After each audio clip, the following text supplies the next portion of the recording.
641 now. This is First Edition on AM 860 KPAM. I'm Tim Hole with Terry Travis. 2 days now since the shootings that shocked the community at Clackamas Town Center, and as we learn more, there are even more questions.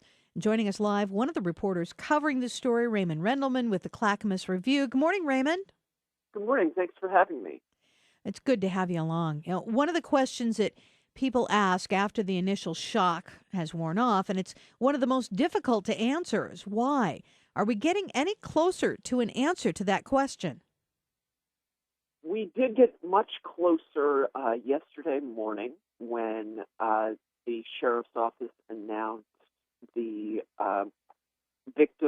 names of the victims and also the name of the shooter. We know that the shooter went to Milwaukee High School initially, and then he was in Southeast Portland working at Big Bertha's most recently. That's a little shop on Hawthorne that sells late night food, but he has no criminal record.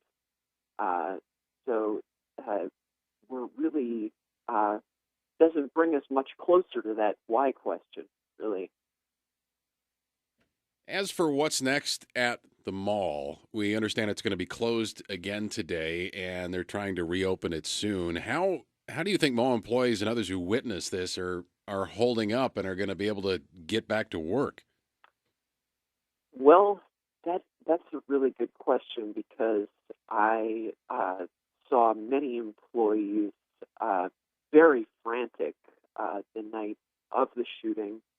They couldn't get back to their cars, couldn't get back to their belongings. They didn't know whether their friends or coworkers were okay. Not until yesterday at 10 a.m. did we get confirmation that a beloved West Lynn man was killed. He actually worked in radio, and maybe you guys could tell more about him if you have any specific memories about him. And then also a Kaiser nurse from Portland died as well. I'm wondering if there are any plans at the mall or by any of the retailers there to work with their employees to help them to feel more comfortable when they do come back to work. I don't know if there will be any changes. The law enforcement at this point is saying that they did everything right, and that they had a plan in place that avoided all of the victims that could have been avoided. And when you think about Columbine, and you think about the shooting in Aurora, Colorado, and just how many casualties were in those events, you think about 2 dead and 1 wounded.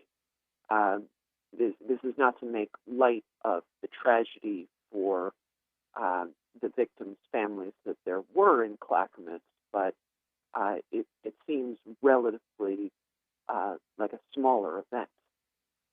We're talking live with Raymond Rendleman with the Clackamas Review, our newspaper partner here on AM 860 KPAM's First Edition.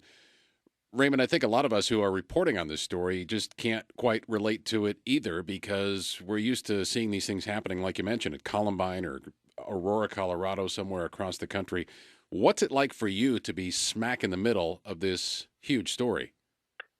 I still have not come to terms with it. I guess in terms of the grieving process, I would be somewhere near the denial stage almost. Certainly anger would be another one of the emotions I'm feeling right now.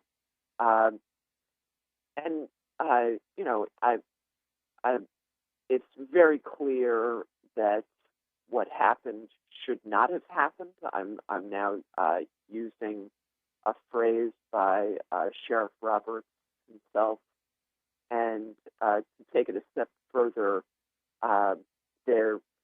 this suspect, the gunman, He stole the assault weapon from someone he knew. I would only assume a friend, although that the name of the person that he stole the weapon from has not been revealed. So it's very clear that there are way too many of these assault weapons just going around the country right now, and something needs to be done.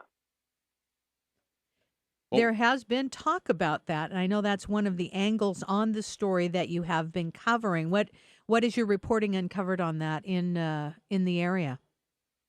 Well, I got a call from Penny Okamoto. She's the executive director of Ceasefire Oregon, and she took a very strong stand against this and told me that this assault weapon ban that was allowed to sunset in 2004 under President Bush was just a result of the NRA lobby and putting more money into the hands of people who manufacture guns. And there is no reason, she argued, that for the good of society, that these assault weapons should be allowed to in any way be legally distributed within the United States. And there is legislation currently proposed to deal with that, not on the state level, but on the national level as well.